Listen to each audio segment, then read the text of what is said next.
Welcome. You're listening to the Earth Conversations podcast, where we explore how to open up to the greater conversation with Earth herself and with our fellow co-inhabitants such as trees, animals, and plants through interspecies communication. In this time of environmental destruction, it truly is urgent that we begin exploring what Earth and her other than human communities are telling us. If you like to explore more in-depth material on this subject, please also visit our blog at earthconversations.org, where you can sign up to be notified through email about new podcast conversations, blog posts, events, and much more. We're excited and happy to have you join us for this podcast as we now go lie our heart at the ground and listen. Hi, and welcome to the Earth Conversations podcast. I am Mybra Jo, your host today, and I'm here with Jude Currivan. Hello, Jude. It's so wonderful to have you here with us today. Thanks, Marge-Britt. It's lovely to be with you. And I'm just going to read Jude's bio for you, so I can make sure that you know all the wonderful things that Jude are doing. Dr. Jude Currivan is a cosmologist, planetary healer, futurist, author, and previously one of the most senior businesswomen in the UK. Having grown up as a daughter of a coal miner in the north of England, she has since journeyed to more than 70 countries around the world, and for the last nearly 20 years has lived in the sacred landscape of Avebury.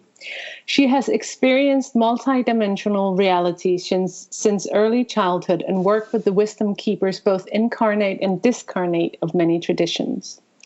Jude integrates leading-edge science, research into consciousness, and universal wisdom teachings into a holistic, whole-world view.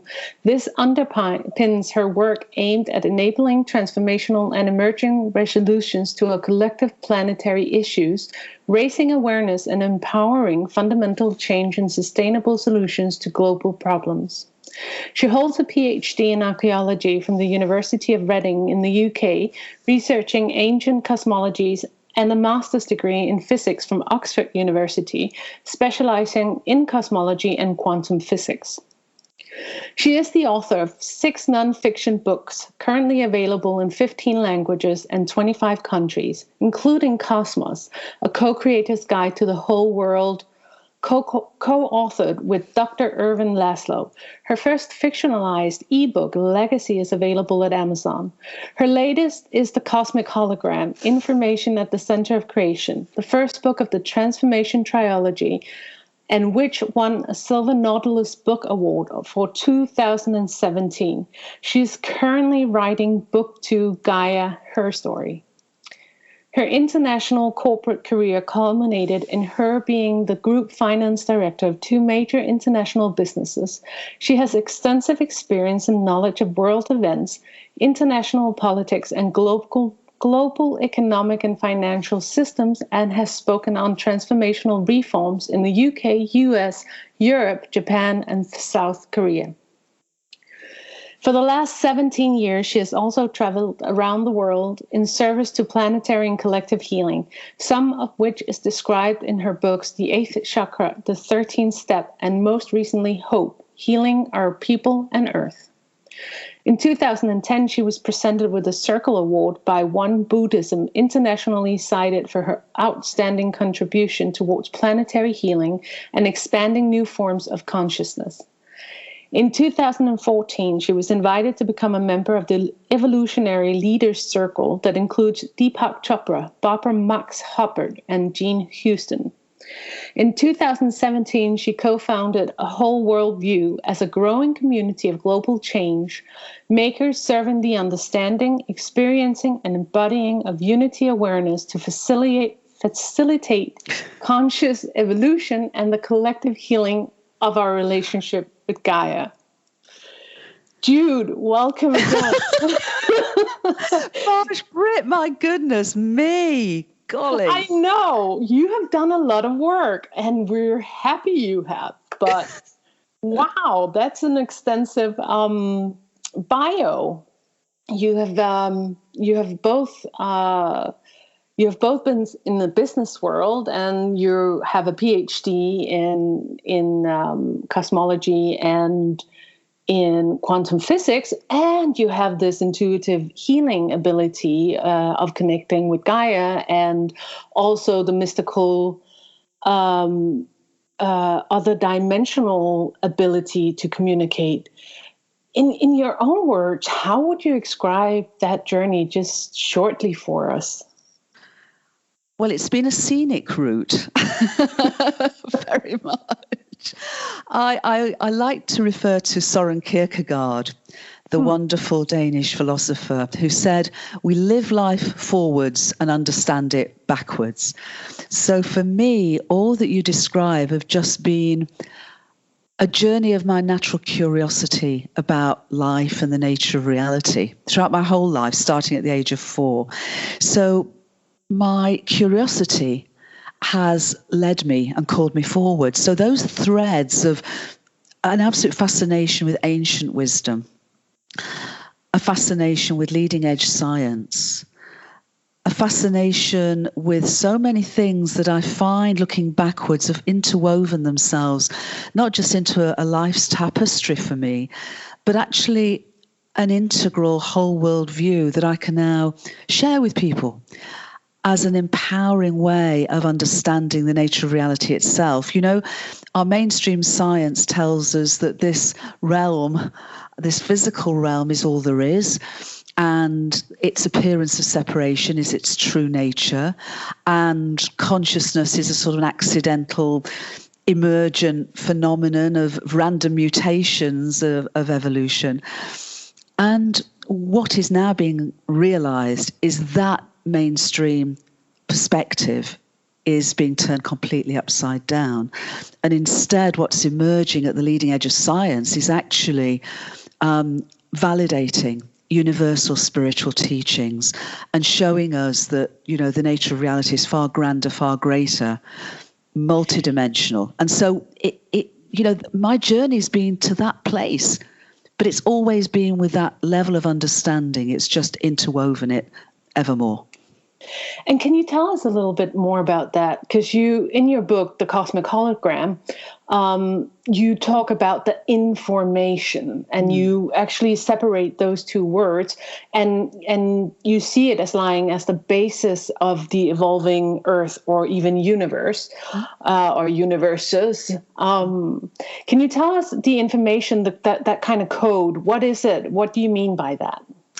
Well, 20th century science moved on from previous understanding of the nature of the physical world, in that it describes physical reality as being made up of energy and matter, which is the quantum theory, and space and time, which is described by relativity theory. The problem is that those two theories of the very large and the very small have been seen as being incompatible with each other.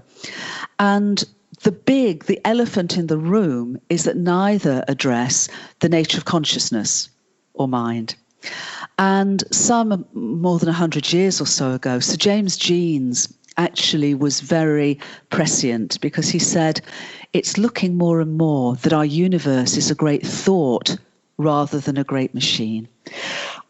And actually, I'm cutting in there because, as a great thought, I was just thinking about, well, if information is the basis of knowledge, or how this universe come together and forms itself, and telepathy being a way of communicating with Earth and other creatures, and maybe even between universes, do you, if we're a big thought in a universal mind, where do you see telepathy fitting in? Well, it's a natural fit, because first of all, what is emerging is that the way that cosmic consciousness, cosmic mind, as Einstein called it, co-creates great thoughts of universes, is using a universal language that instead of English having 26 letters, has 2 letters. Ones and zeros.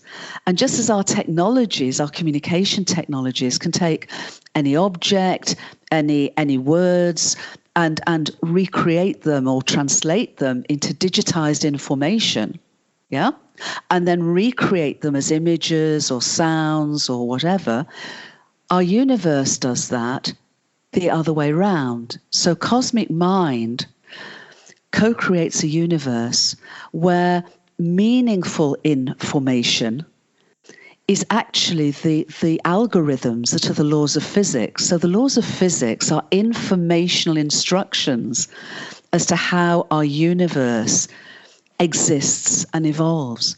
So instead of energy and matter and space and time, we're realizing that if we go to tinier and tinier and tinier scales, and more fundamental scales, that the appearance of our universe arises from this informational patterns and information instructions. So our universe exists and evolves as a unified entity, the thought form in the mind of the cosmos. Now, because it exists and evolves as a unified entity, within space-time, there's the appearance of separation. But we now know that on universal scales, our universe is what's called non-locally connected, which means that it knows itself simultaneously. That is the basis of our being able to access phenomena such as telepathy, remote viewing, yeah, because we can tap into our microcosmic consciousness, can tap into the macrocosmic consciousness of our entire universe through those phenomena. And is this where entanglement comes into the process? It's complete. The entanglement is the name for a different name for this non-locality. Okay. Then let me ask you this, because telepathy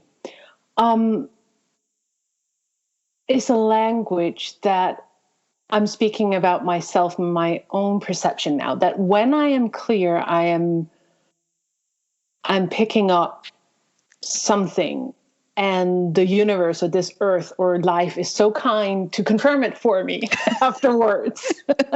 That's always wonderful, isn't it, when it's validated? I know. It's so good. So always good. Happens, but when it does, it's splendid. But what about because I see our human population as a traumatized population. And what that does is that it puts on a set of lenses that you perceive the world through, where you don't perceive the world as what is happening, but as a continuation of that traumatic incident. And sometimes it doesn't even have to be trauma. It can be you through your cultural lenses or whatever it is. How do we translate this information without tainting it, without pushing our thoughts and needs and wants and unresolved issues and traumas on it? Well, first and foremost, I think that the more we can clear up, the more we can clean up those traumas in our own lives, and we all hold them. And as a healer, what my role in that part of what I've done over many years is to help people realize that they are continuing to live out those traumas. And without going to the playbook and running them around again and again, to actually understand the basis for them, which can be very empowering in a way to release them. So the more we can be aware of our traumas and the more we're willing to take responsibility for them, the more we can go on our own journey of inner healing, so that we literally remember our wholeness. Because what our traumas do is they both fragment our perception, they fragment our worldview, and they therefore fragment our behaviors. So the more we can literally remember the wholeness of the literal whole world, instead of seeing everything as separate, the more on an inner level we can connect with that wholeness, whether it's through nature, through meditation, through whatever form speaks to us, yeah? The more we remember our innate ability to connect with the whole, to communicate with the whole, to communicate on multidimensional levels. So it's completely interrelated. The more we heal ourselves, the more we heal our behaviors. Now, your next book after the Cosmic Hologram, which you're writing at the moment, is Gaia. Gaia, her story, yeah. And her story, yes. And what is her story in this traumatic or traumatized or, humanity on a, I don't know if it's misguided, because I don't know if, I don't know what's set to happen, but, what is her story or her effect or heart in this? Because you're communicating with Gaia. So her as a whole, what does she have to say about this? What is her role?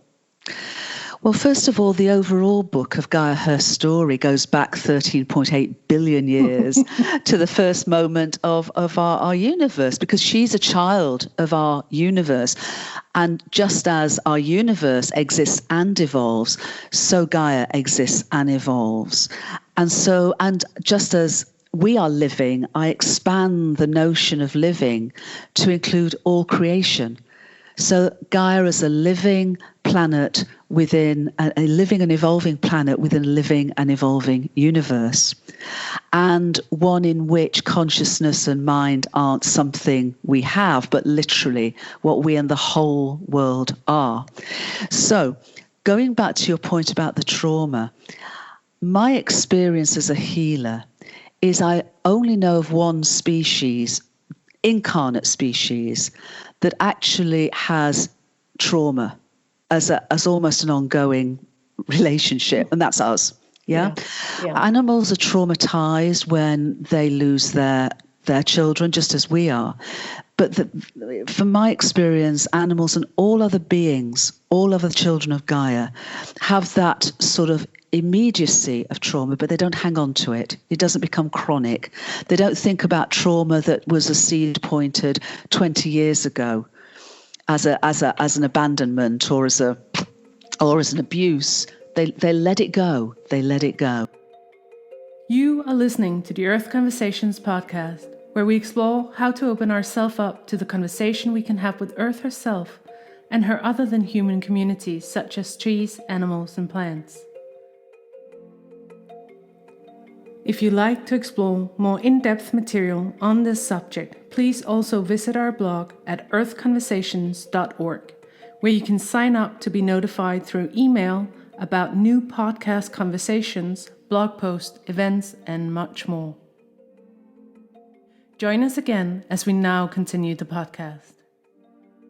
Because we go into a chronic stage and a chronic emotional state where we hold on to the trauma and we reinforce that trauma with our own perspectives and through our own behaviors.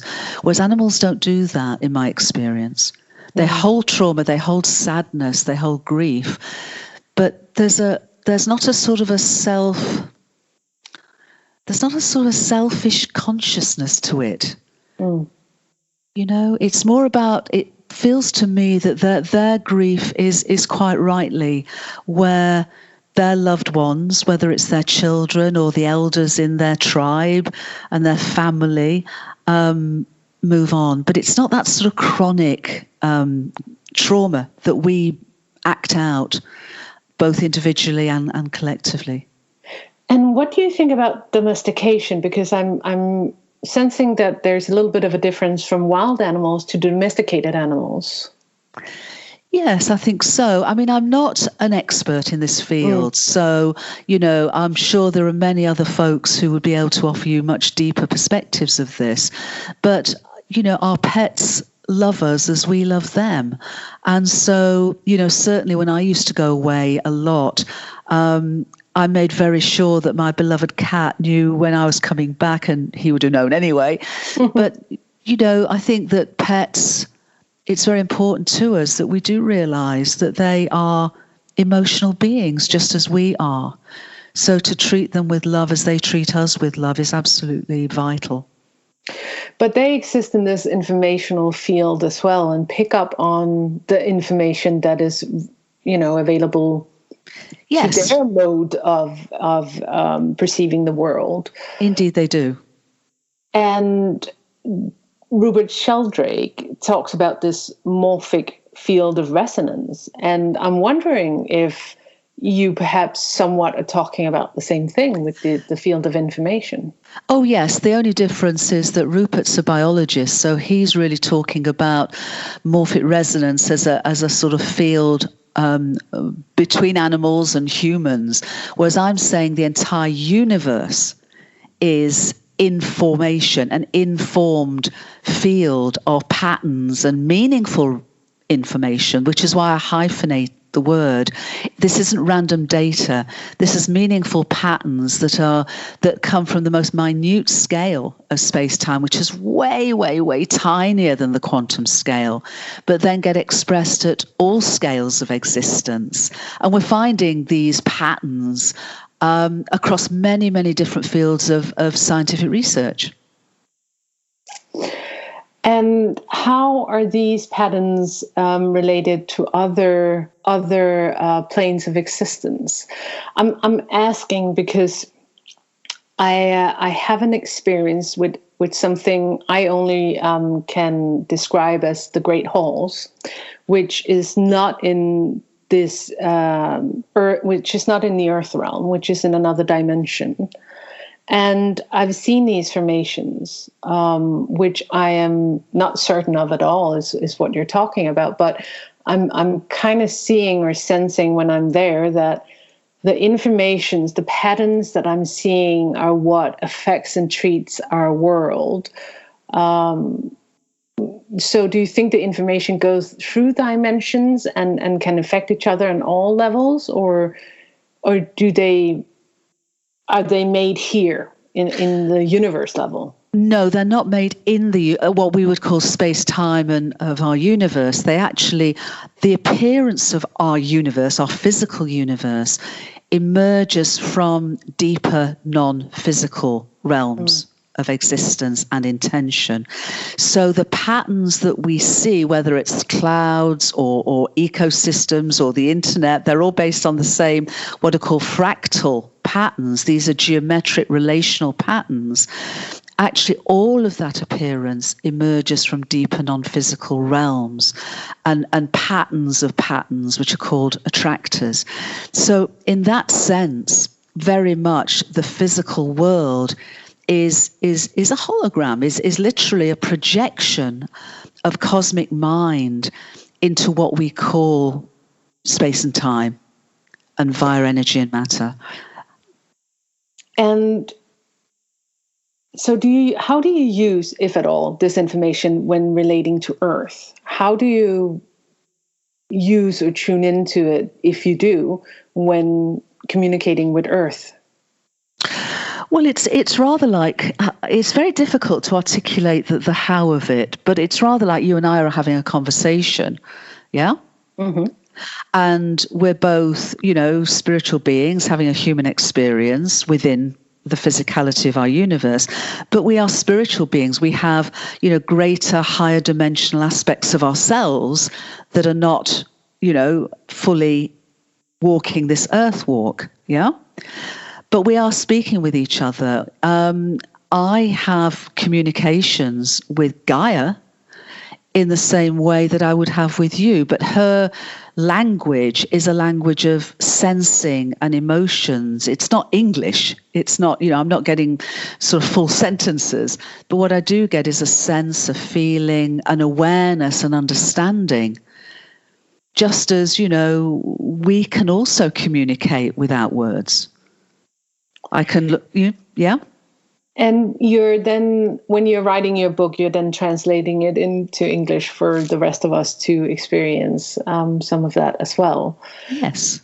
Yes. And how would you suggest, if people are sitting out there listening, thinking they would like to communicate more with Gaia, or even a specific individual from another species or a collective of a species, what would you suggest that they could do in order to recognize this informational or sentient language that you were talking about?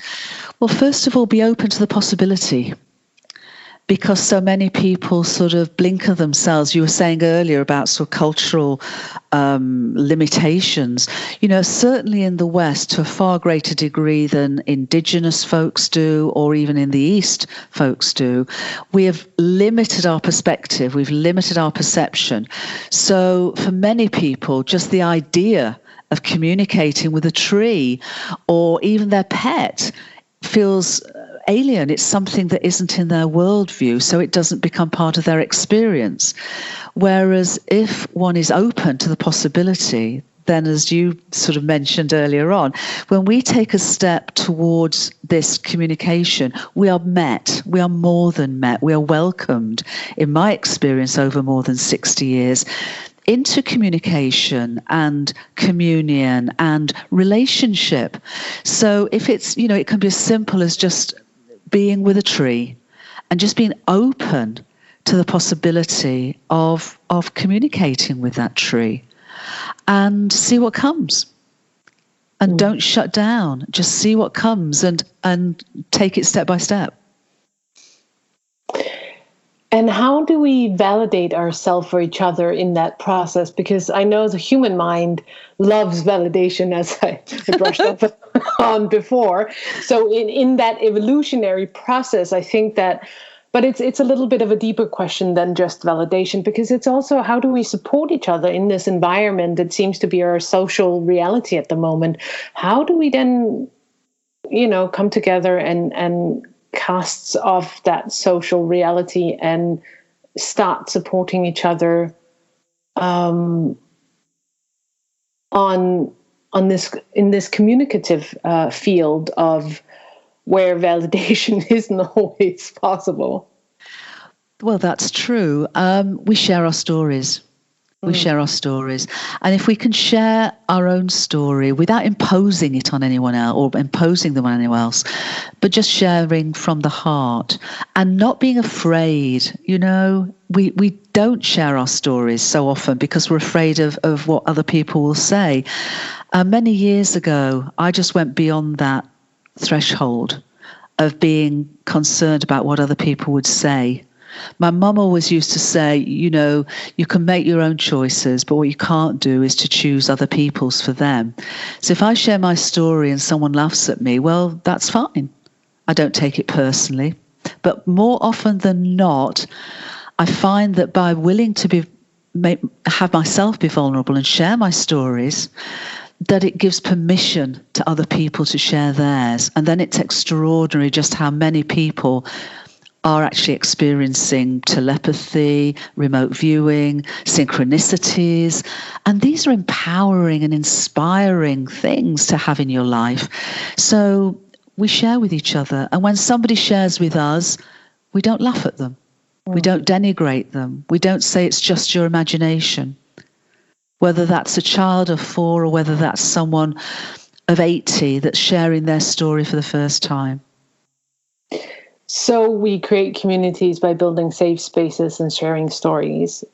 Is that what you're doing with the whole world view? Would you explain a little bit, first of all, what you mean by the whole world view, and then also what you're doing with that?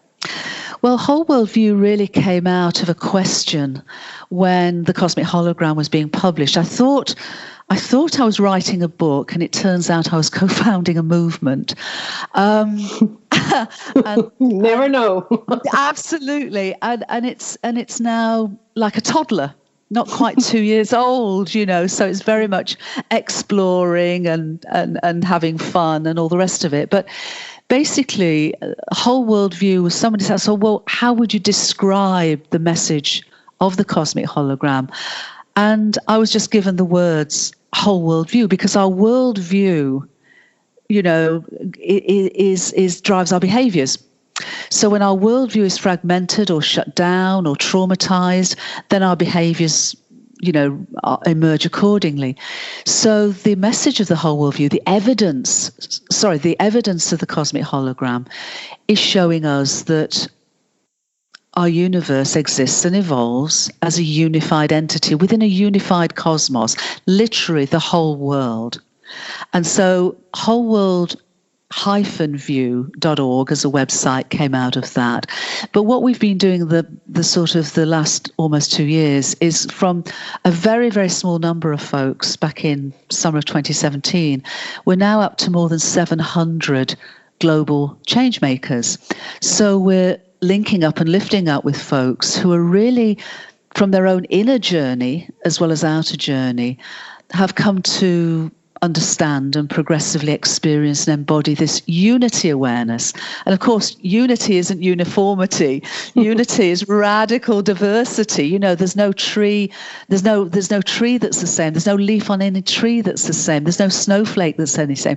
Our universe revels in evolving from simplicity to complexity and self-expression. And we're part of that evolutionary impulse. So what we're doing is linking up and lifting up with people to empower the understanding, the experiencing, and the embodying of unity awareness to support and facilitate transformational change in the world. You mentioned not neglecting other people's experiences by saying, you're not just, you're not a foolish girl dreaming. Just before, that's my rephrasing of what you said, because I was told as a child, you're just a foolish girl dreaming when I was telling I could speak to the animals, or when I had a relationship with the inner worlds, or whatever it was. I was just daydreaming. It was my kind of label that was put onto me, as so many others out there.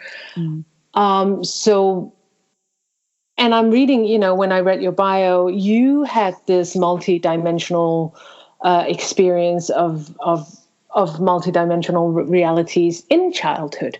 Do you think as children we come into this world with the ability to tap into this informational field and go from there, and then we lose it? Or is it, is it different from everybody? Or do we need to regain it in any way? Can everybody tap into this? And is it a natural birthright, or do we learn it as we go on an evolutionary scale?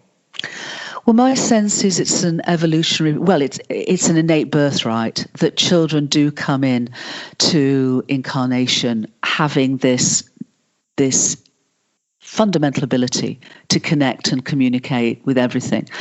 But so often, especially in the West, it's not just that we lose it, the loss is often imposed by teachers, by family, by friends, by our culture, which has so far and for some time so completely denigrated, peripheralized, ridiculed such experiences and phenomena. So kids are bright. They learn to shut up when they're just laughed at, because we're also a social species. So our general feeling is we'd like to fit in. And if when we start to talk about more of our experiences, we're just told to shut up, or we're idiots, or we're imagining things, then it's very easy to do that. I mean, when I was growing up, I never told anybody of my experiences. And to be honest, it wasn't because I was afraid of doing so. I think it was because I was just having too much fun. It didn't occur to me. It literally did not occur to me to share, because I was being guided by discarnate guides and mentors. So I was able to sort of share my experiences with other dimensional intelligences and beings who were and are my friends. So I didn't feel the need to share it with my family, although I know my mum would have been absolutely supportive. But it meant that I was never shut down. And what can we do today for our children so they're not shut down? And also there's a question related to it, because I feel that science actually, which is also your field and where you're doing a tremendous amount of work for opening up that field again, but science is actually the field shutting us down at the moment, or have been. I agree. I mean, the interesting thing for me and the exciting thing for me is that if we go back a century, at the end of the 19th century, the scientific worldview then was very mechanistic, very, again, materialistic, to the extent that, students were being discouraged from from taking a science course, a physics course at university, because the view was that pretty much everything had been discovered. There was nothing new. Move on. And then, of course, there were phenomena that just did not fit into that mechanistic worldview, including how hot ovens radiated their heat, because the prevailing theory said that heat should be infinite. And Max Planck came along, and clearly the heat from a hot oven isn't infinite. And he explained that it's because, and Einstein was involved, there are lots of folks involved in these breakthroughs, that the heat from a hot oven isn't infinite, because instead of being continuous, it is quantized. It's in little packets of energy, and those packets of energy, or quanta, have specific amounts of energy in each. So that made an infinite amount of energy become a finite amount of energy that then fitted with the evidence.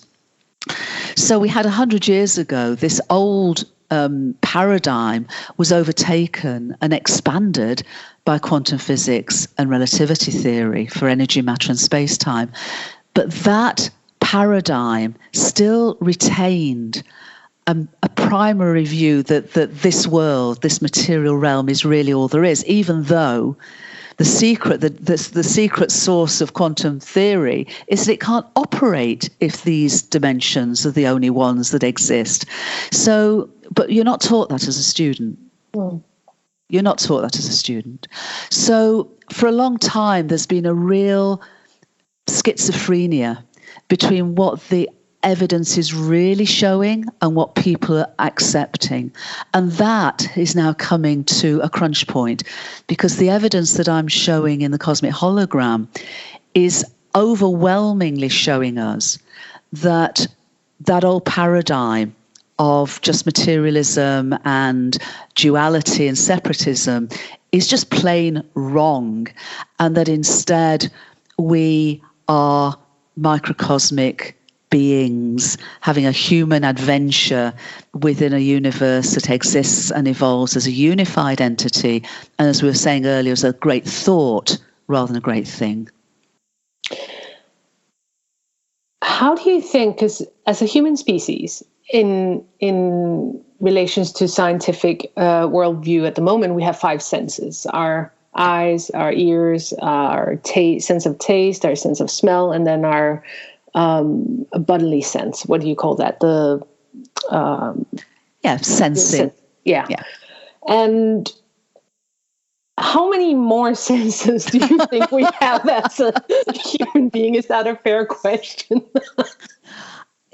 Well, it's a fair question. I don't have an answer, because we talk about the 6th sense, of just a sense of something that is beyond those physicalized senses. But, we're talking now about multidimensional communications. So we're just expanding and expanding and expanding our sense of and remembering who we really are. So being able to consciously have out-of-body experiences, consciously have lucid dreaming. It's innate to us, but we're evolving too. But instead of a biological evolutionary step, perhaps this is more of an evolution of consciousness. In your book, The Eighth Chakra, you're talking about the eighth chakra, of course, which is further atop the head and has this vibrant blue-green color. What's the name of the color? I'm sorry. Turquoise? Thank you. Turquoise color. I've had so many dreams with this color, so I should know it. But you're also talking about the ninth chakra, which is down into the earth. Yeah. Are these chakras, which are the old, that's the wisdom keepings from our spiritual traditions, talking about chakras and energy centers. And do you think these chakras are related to our to our more than 5 senses? Well, yes, they are, but I'd actually take it beyond that. They're actually related to the state of our consciousness, because our 7 chakras, the traditional 7 chakras, really are moderators of our ego-based, persona-based you, Marge, Britt, me, Jude, consciousness. Okay. Well, the 8th chakra and the 8th and 9th, 10th, 11th, 12th form the transcendent, the transpersonal levels of awareness that go to make up with our personal levels of awareness a 12-fold chakra system, which is effectively unity awareness. Because whilst we can consider these as chakras, they're also levels of vibrationary awareness. So, for example, the 8th chakra really is the bridge between a personal sense of self and a transpersonal sense of self.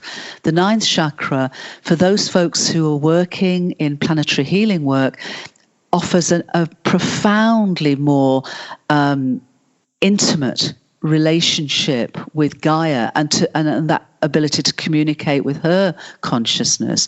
The 10th chakra, quite a few astrologers are starting to sort of resonate with, because that sort of expands our communications to the entirety of our solar system.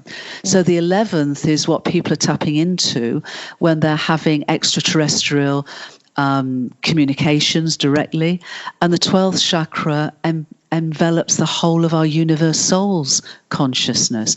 And this is really what is Christed consciousness or Buddhic consciousness, and what I call unity awareness. And we're all capable of expanding our consciousness to become that wholeness, to remember that wholeness of who we really are. Is there a 13th chakra or some kind of 13th mode of vibration? Because Christ consciousness had 12. Christ had 12 disciples, but with him he was 13. That's right. And so there's something about the number 13. I also know from Sufism that there are the pole, and then there are 12 Avaliyas around him holding the 10 picks. So there's the number 13 in that tradition showing up again. And I think it's in Kabbalah as well, but I don't know enough to say about that. That's why I wrote the book called The 13th Step, because it's exactly that when the 12, essentially, the 12 become the 13th Christedness. If that makes sense. It does make sense, yeah. Yeah. So basically the 12, when they're fully embodied, then they become the 13th Christed awareness.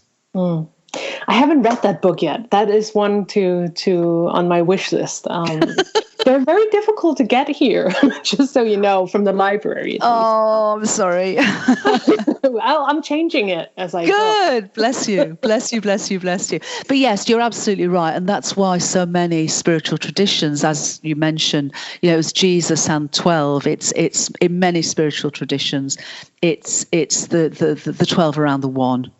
And so it is that 12 into 13ness, which is the Christed consciousness. So it's like Jesus plus 12 becomes the Christ. And I'd always felt that Jesus of himself could only become the Christ with the other 12, with the 12. So there's a unity perspective as well. It's not about the individuality, it's about the whole. That's right. That's exactly so. Yeah. And you do have extensive. I mean, you won an award by One Buddhism International, so you have a really profound understanding about our spiritual traditions. How do you move about in the scientific world and holding those two together? And can you maybe cross explain it by, because I keep thinking about our five senses and how the scientific world say we have these 5 senses, and also Einstein's quote of, if you judge a fish's ability by climbing a tree, it's a stupid idiot. It doesn't really make sense, but it really doesn't.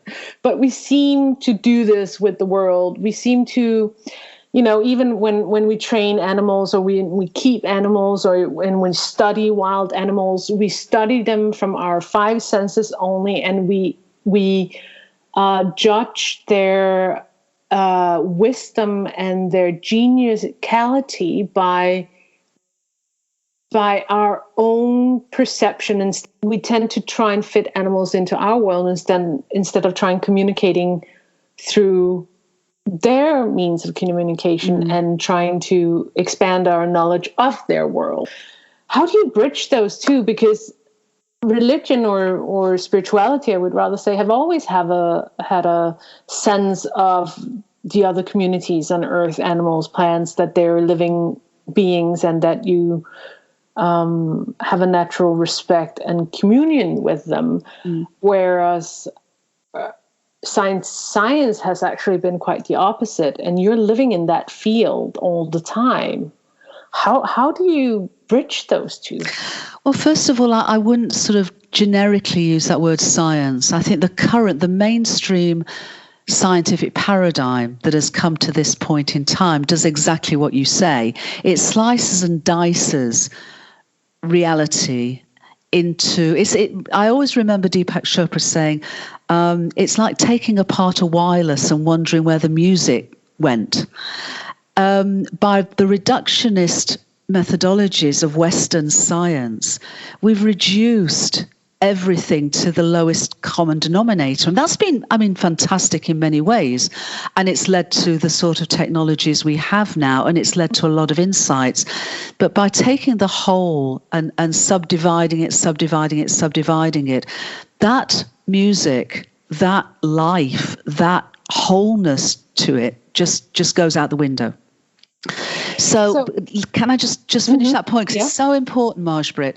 So don't use the word. What we're saying at the moment is we've got a scientific paradigm that is reductionist, materialistic, and sees the essential nature of reality as only the physical world and a world of separation. That is now being turned on its head. And what's emerging, as I write about in the Cosmic Hologram, is a whole worldview where science and scientific evidence is standing alongside universal spirituality and not just converging with it, but including and transcending both to what we might call a cosmology of consciousness, or the science of love, insofar that it's showing us how cosmic mind co-creates something we call our universe, and our role within it, the innate fundamental interconnectedness of it, but ultimate unity of it. So that's where we're at now. So it's, yes, universal spirituality, whether it's the Vedas, whether it's the Kabbalists, all the mystic traditions of all the religions are saying the same as this emerging perspective now, that science is, if you like, validating from the evidence. How do you see that evolving? I'm thinking, first of all, there's a language thing in here that needs to evolve, and thank you for that correction of the scientific paradigm, because I have the same troubles with animals. We call them pets and both words kind of projects that they exist for our sake and for our social or emotional needs only, and it takes away their own existence from them, as I feel. So we need to evolve our language as we go. But how do you see this evolving into a more unity-based awareness of Earth? How do you see that future? Do you have a visual, or do you have a sense, a feeling, or of where we're going? Well, it's down to our choices, and those are individual and collective choices. What I do know is that unless we heal our worldview, we won't heal our behaviours. And if we don't heal our behaviours, we may not survive, let alone thrive as a species. And even worse than that, our destructive behaviours continue to completely destroy the whole biosphere of Mother Earth, of Gaia. So unless we wake up, unless we literally remember and come to understand and experience and then embody unity awareness, that is the likely future that we would have, or in fact not have.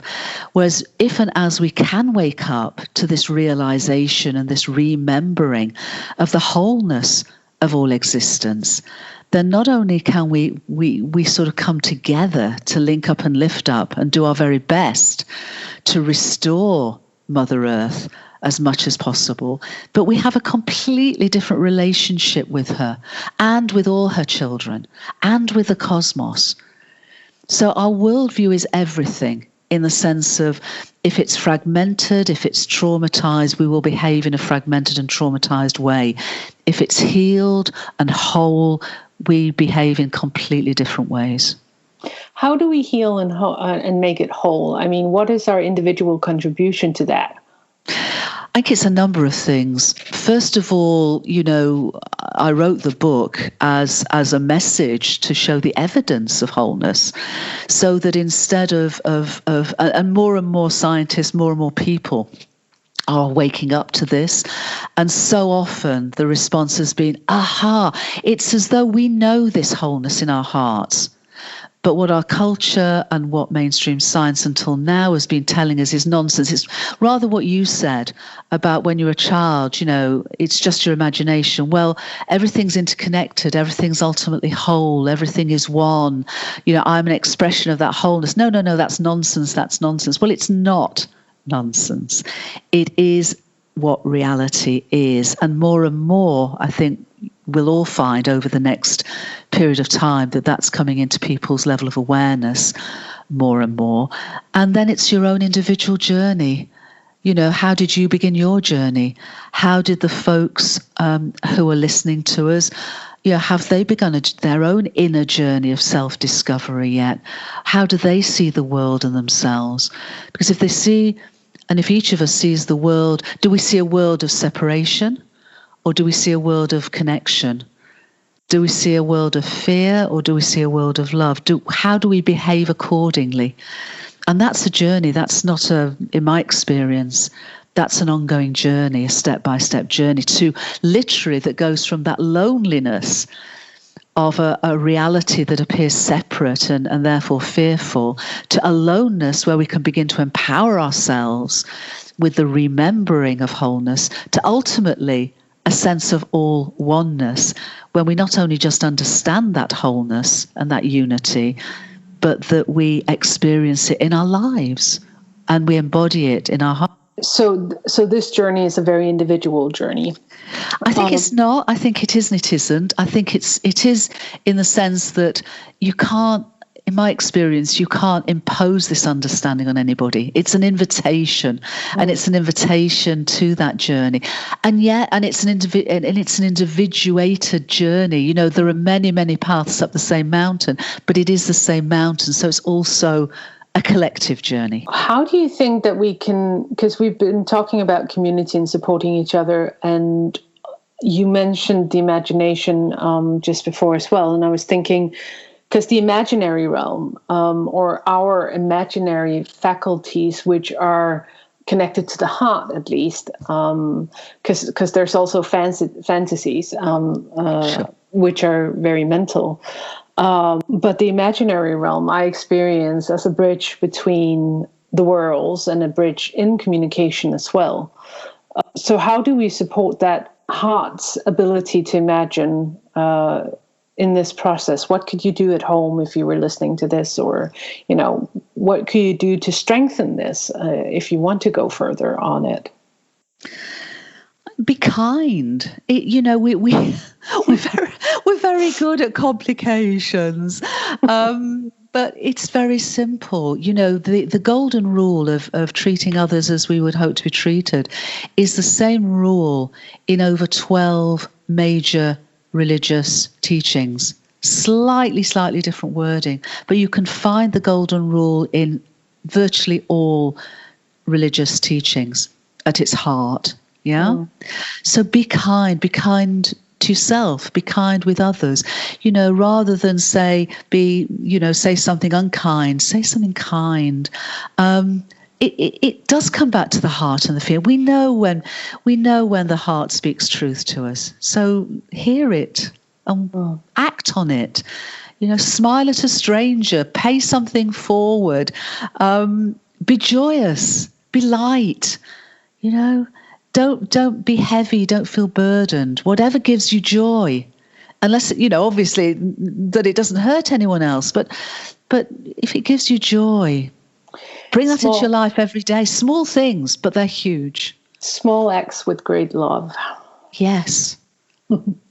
Now, I began this Earth Conversations portal because I really feel the trees have something to share and wants in on the decision making of how and where the world is going. And it's not just the trees, it was in the beginning, but it's actually all of the singular communities. When I say a singular community, we're back to language again. I'm talking, about the horse community or the fox community or the rose community or whatever, other species are out there. And I felt this great need to come back and start this conversation again and saying, hey, how do you dream in the world? How do you see the world, the future of you? How do you have anything?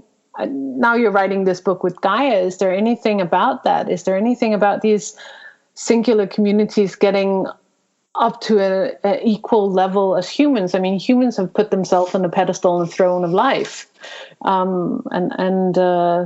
And we seem to be making all the decisions. We might not be, but we seem to be making a lot of the decisions, which has quite an extensive impact on the other communities at the moment. Do you have anything to say about that? Very much. I mean, I would not use the word singular communities because for me, the whole of Gaia is so interwoven. She exists and evolves as an intelligence, as a completely interconnected intelligence, just like, the mycelium nets of plants and trees interconnect. And in my experience with her and all her children, horses, camels, donkeys, foxes, whatever, they're all, everyone, is part of her wholeness. And that isn't just the plant kingdom or the animal kingdom or the archaea. It's also the elemental kingdoms. It's literally an entirety which is individuated in an extraordinary way. And its individuation is in dynamic relationship with the whole all the time. Yeah? So what I completely hear you, but what I experience sometimes is that sometimes I'm hooked, sometimes it's on well, I'm going to use the word again. I'm sorry. It's really, for lack of a better word, it's on an individual basis. I can communicate with an animal that stands right opposite me, and I hear that animal's feelings and being and messages or what it needs or whatever it is.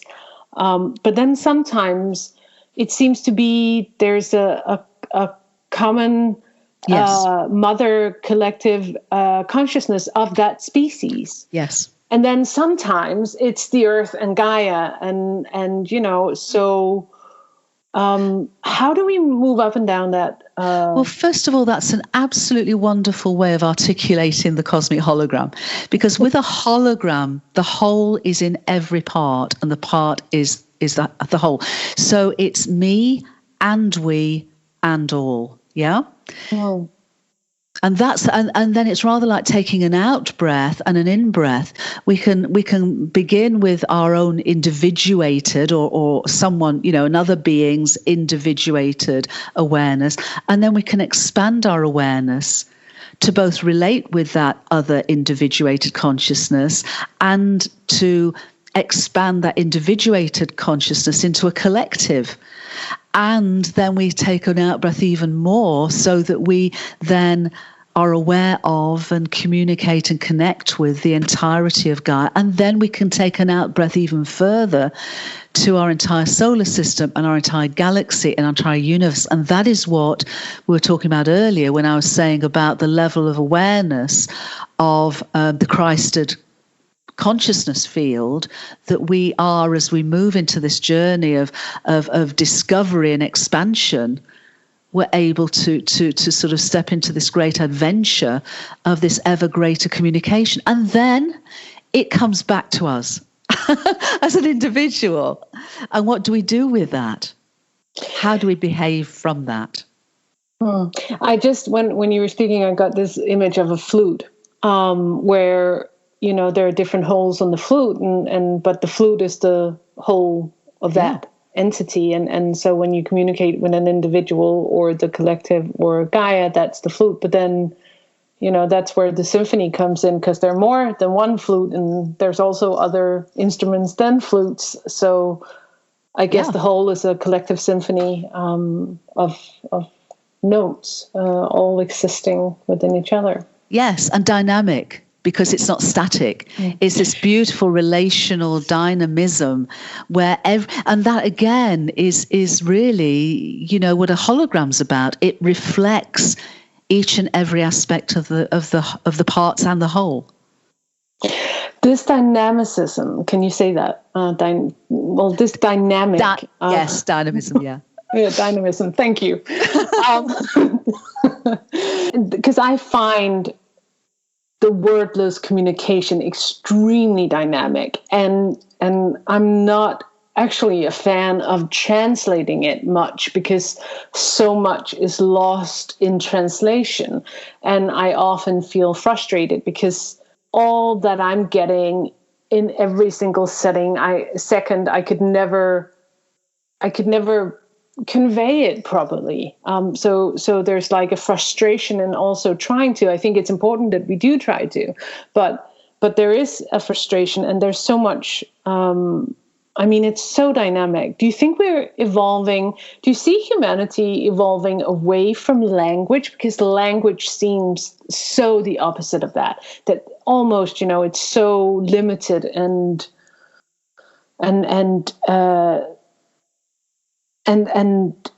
defined. Depends what you mean by language, because, you know, language is words, but also music is a language, mathematics is a language, love is a language. So perhaps but the more spoken language, human language. Yes, and that, but isn't spoken language beautiful?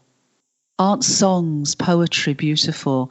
I personally would love to have those going forward in our evolutionary adventure and journey. And yet, the more we do so, the more I would hope we would be able to telepathically communicate, where there's a knowingness that can be sometimes in language, words, but also can just be a sense and a feeling and a knowingness.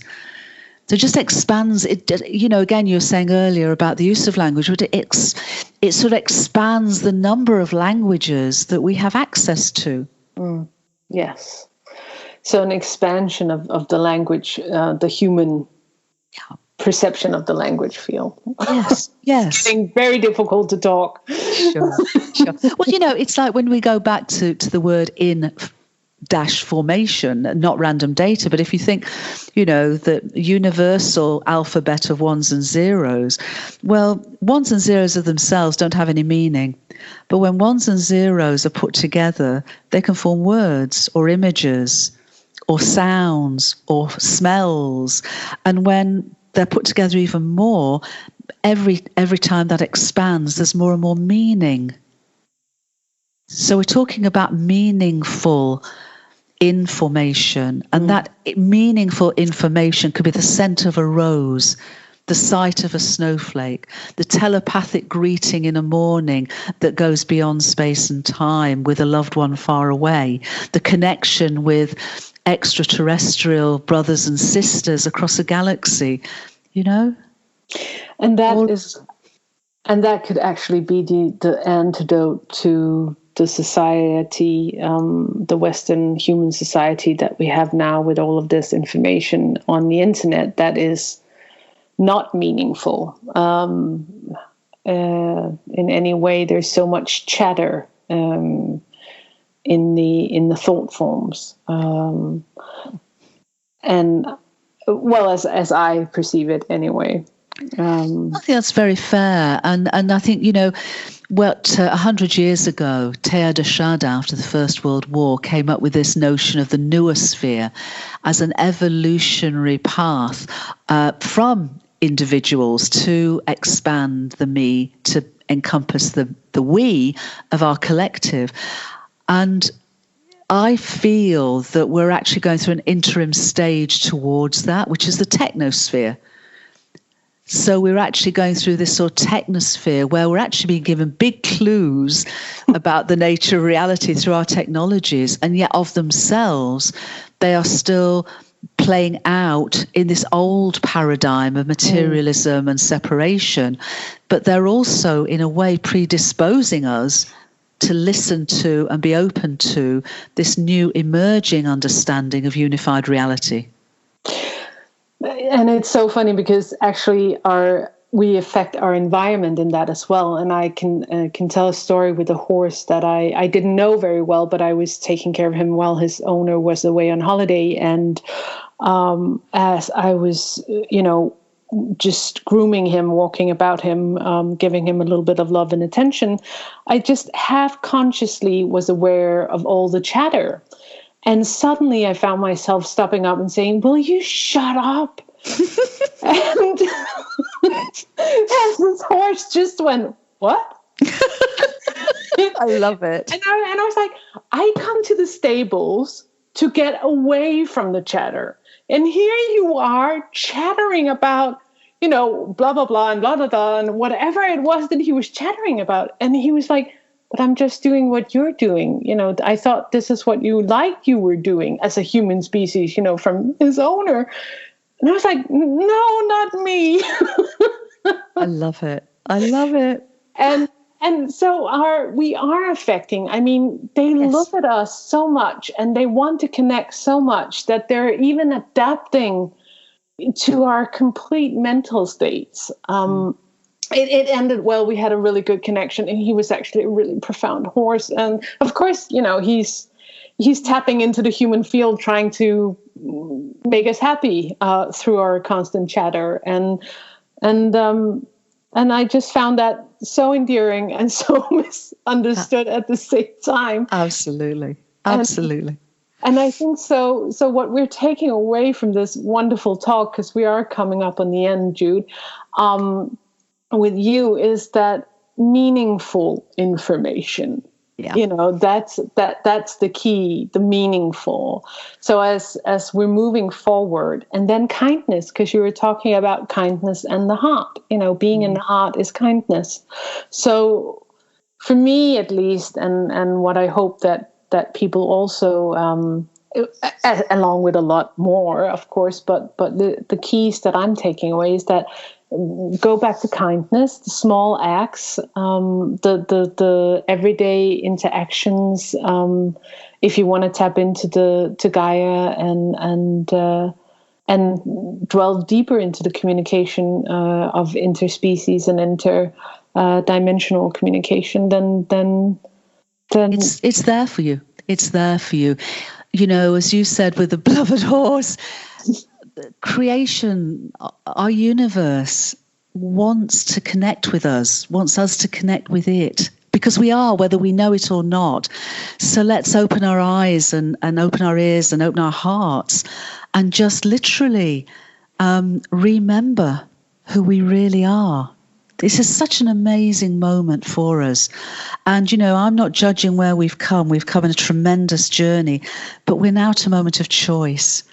And that moment of choice is, do we keep sleepwalking onward to potential disaster, or do we literally wake up into this vast, expansive, multidimensional rainbow of possibility that is our heritage? That's a beautiful question to end with. Thank you so much, Jude, for spending this time with us and telling about how you perceive this world and telling us about all the great work you do. I really, really appreciate it. It's been wonderful being with you through this hour.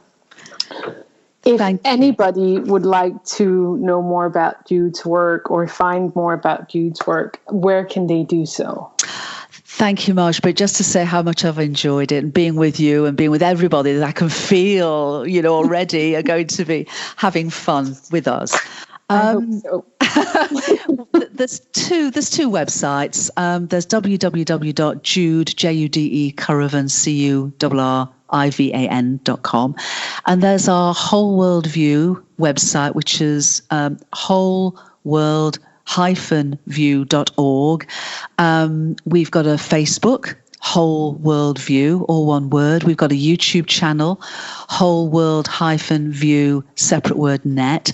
So join the conversation, email us, say hi, link up and lift up with all that we're doing. Because the more of us do it, the more of us that share our stories, come together, support each other, the more that we can support others in their waking up and their adventures.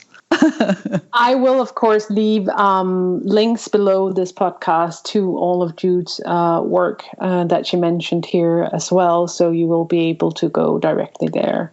Again, thank you, Jude, and thank you, everybody who took the time out to listen to this podcast, and go lie your heart at the ground and listen.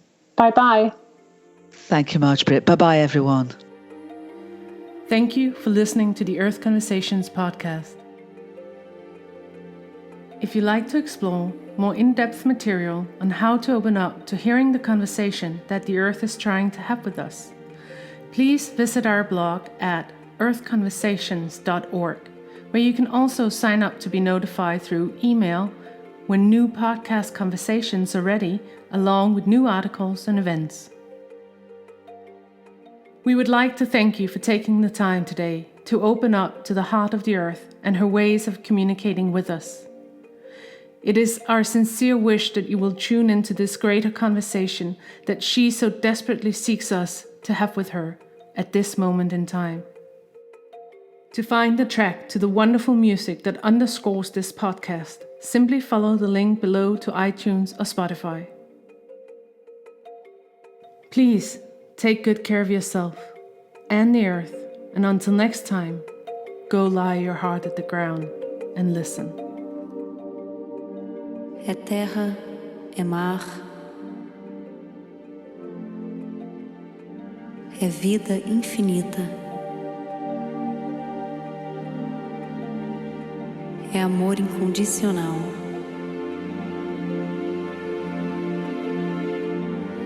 é abraço apertado, carinho sempre dado, o aconchego no colo e o alimento no peito. É vida infinita.